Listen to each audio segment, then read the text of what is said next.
What's going on, world? It's your boy at Big Game James _36, and I'm not here with Greg McGarity. I'm here with Rick Catlett, former CEO of the Tax Slayer Gator Bowl, and we're presenting to you the Tax Slayer Gator Bowl Drive to Selection presented by Toyota, where each and every week we go over the national landscape, really the SEC and the ACC, the only two conferences that matter, and how it reflects or how it relates to the Tax Slayer Gator Bowl played here in prime time on December 27th in Jacksonville, Florida. What's going on? Nice wet The day. problem is I don't know where Greg is, but I'm just a fan now. I don't have to worry Oh. about who we're going to pick and how we're going to pick them. So this is fun. So how is retirement life for Retirement's great. We're really enjoying it. Playing a lot of golf and watching college football. I don't have to stay up at midnight and watch some of those games on the West Coast. Yeah, well, that really is nice. It still matters, but it doesn't matter as much. What were your thoughts again, since you were able to just watch it from a clear perspective of last week's games, and what's something that stood out for you on the ACC side first?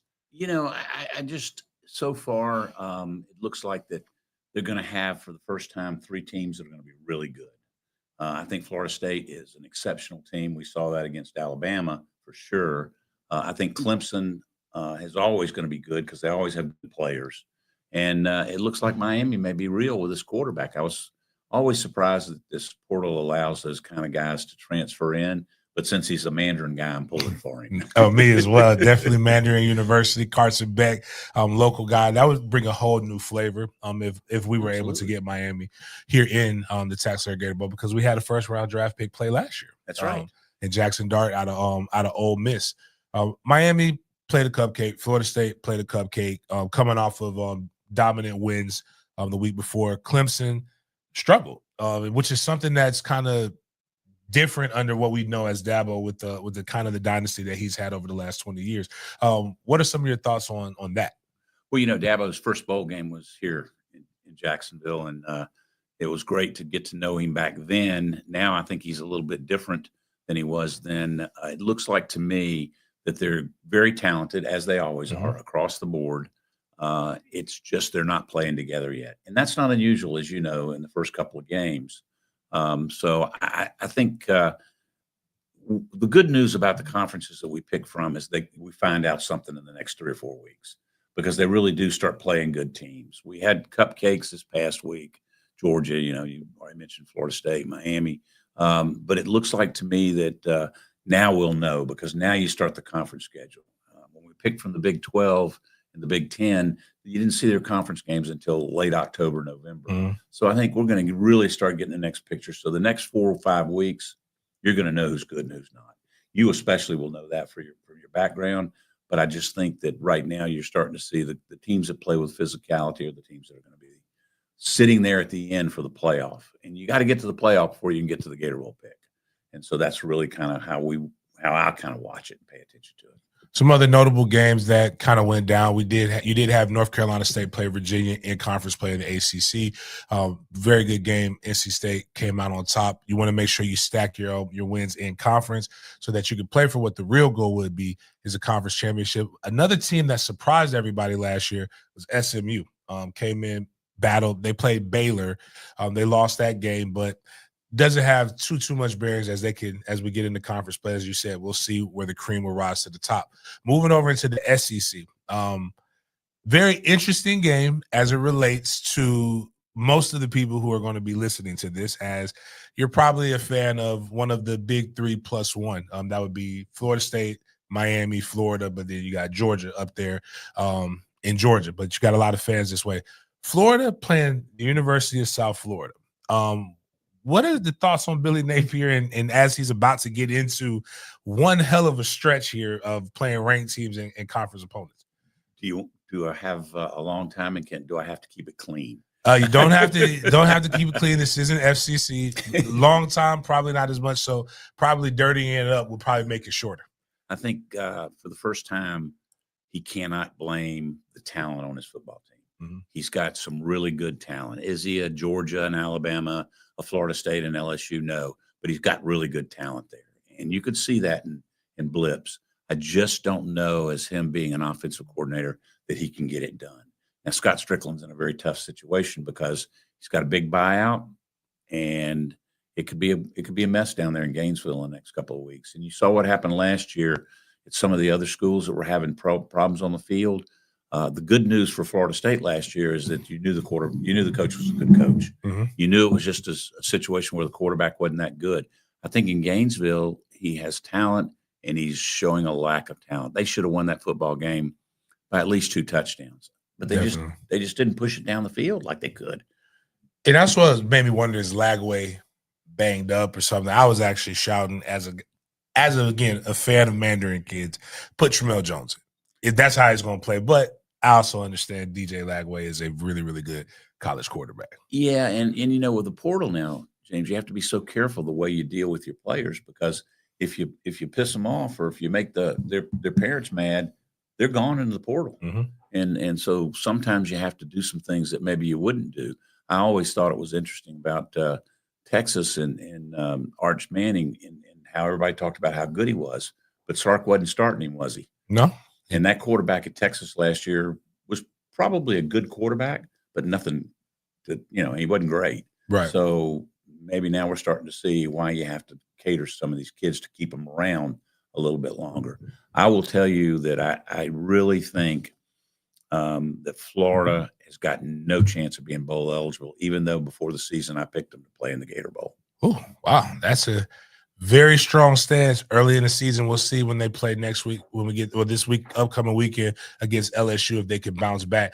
2 other big games. One, conference play, Ole Miss versus Kentucky, shows why you can't overlook anybody. It was a very good game. Ole Miss, very good offense. Kentucky, pretty good defense.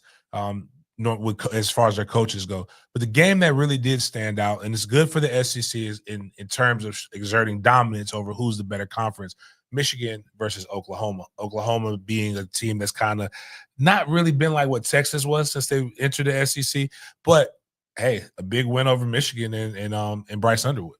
Oh, I thought Oklahoma played outstanding. And I think, when you played, it was this way. And then you get later on, it was spread them out, throw it all over the field. Now it's back to being very physical. You're having to play tough games at the line of scrimmage, and you got to have some good skill players, but the line of scrimmage is the key to everything. Mm-hmm. And you're starting to see Oklahoma now do what other SEC teams do. They're starting to win in the trenches. And if you can win in the trenches against people like Michigan, who has trenches. Oh, yeah.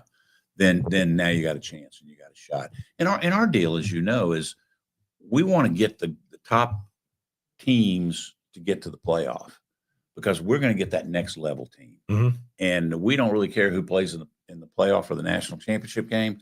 What we care about is, can we get a team to 8, 9, 10 wins like last year, the Ole Miss team, one step down.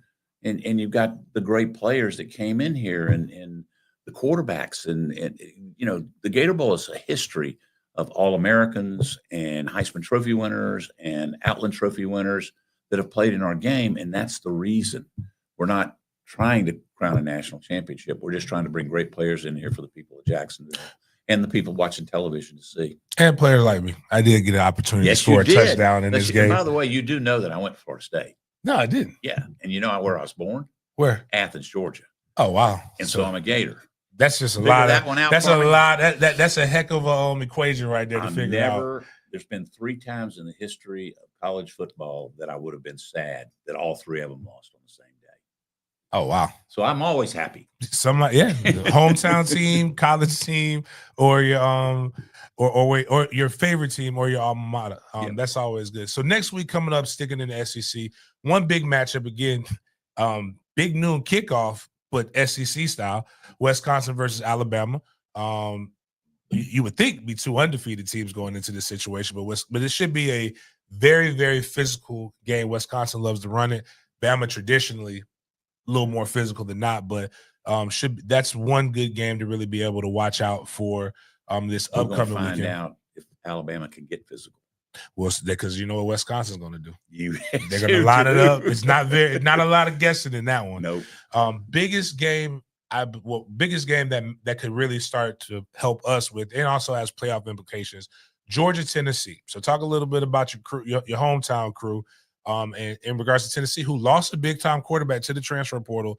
to go back to the West Coast, but now is seemingly still on key. Well, we're going to find out how good Georgia is, and then is Gunnar Stockton a really good player, because he's going to have to play great. You saw what Tennessee did last week, even though against a cupcake. Tennessee's going to come to play, and they're going to move the football, and they're going to score some points. And Georgia's been doing well for the last 4 or 5 years with defense. Their offense has been solid. So far, I'm not so sure. Arkansas, Ole Miss, another Good game. It should be a good game. Arkansas seems like they have to fight for their coach's job every year. So this would be a good one right here for him. Also, Florida, LSU. Does Florida bounce back after a disappointing loss? I think they'll play good. You don't win on Saturday night in Baton Rouge. That's a tough place to play. Yeah, it is. Going to ACC play Thursday night, starting off North Carolina State, Wake Forest. I don't hate those teams per se. I just hate those environments. It feels like Halloween. It feels like Ichabod Crane is going to come out there on a night in the fall, wet, rainy weather. Should just be a good overall game. The one very I want to important to us. Yes, very important. North Carolina's got to start playing good.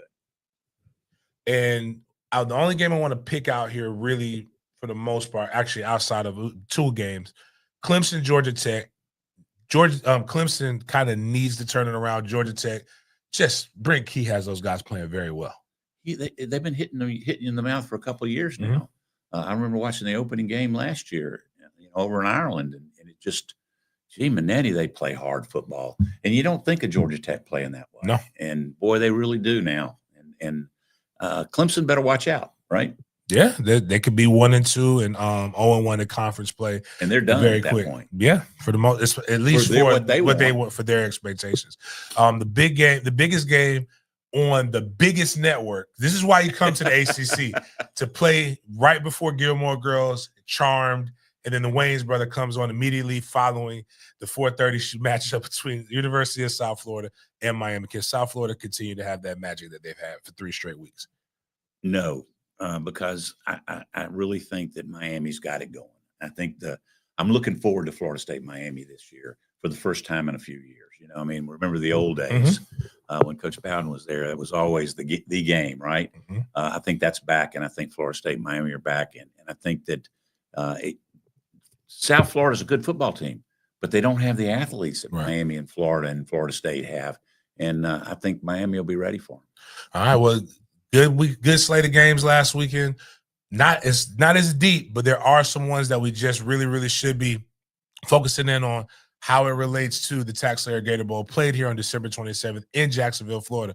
Remember, we want that premium pool on the ACC side of 9 wins. That's what we're looking for. And we're looking for the best quality team in the SEC to be able to bring the best matchup where, as you talked about, Heisman Trophy winners, Outland Trophy winners, All-Americans, and fullbacks have played in this game over the years, making memorable plays.